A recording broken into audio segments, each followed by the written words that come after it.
And they ate and they were filled, for he gave them what they craved. But before they had satisfied their craving, while the food was still in their mouth, the anger of God arose against them. He killed the strongest of them and laid low the young men of Israel. In spite of all this, they still sinned.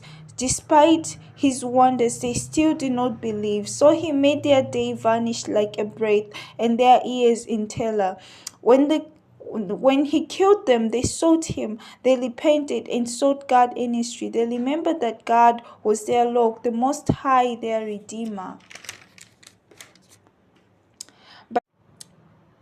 But they flattered him with their mouths, they lied to him with their tongues. Their heart was not steadfast towards him. They were not faithful to his covenant. Yet he, being compassionate, atoned for their iniquity and did not destroy them. He restrained his anger often and did not stir up his wrath. He remembered that they were but flesh, a wind that passes and comes not again. How often they rebelled against him in the wilderness and grieved him in the desert. They tested God again and again, provoked the Holy One of Israel. They did not remember his power or the day when he redeemed them from their fall, when he performed his signs in Egypt and his marvels in the fields of Zoan.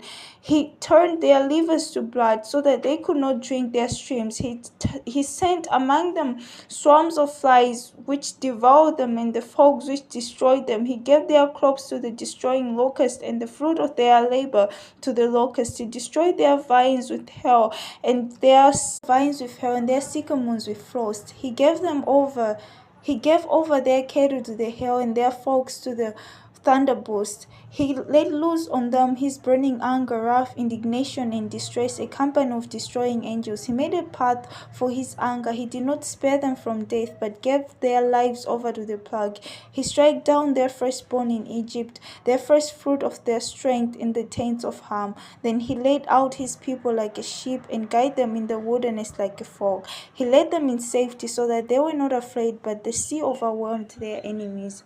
And he brought them to his holy land, to the mountains which his right hand had won. He drove out nations before them. He apportioned them for a possession and settled the tribes of Israel in their tents. Yet they tested and rebelled against the Most High God and did not keep his testimonies, but turned away and acted treacherously like their fathers. They twisted like a deceitful bow, for they provoked him to anger with their high places. They moved him to jealousy with their idols. When God heard, he was full of wrath, and he utterly rejected Israel. He forsake his dwelling at Shiloh and the tent where he dwelt among mankind.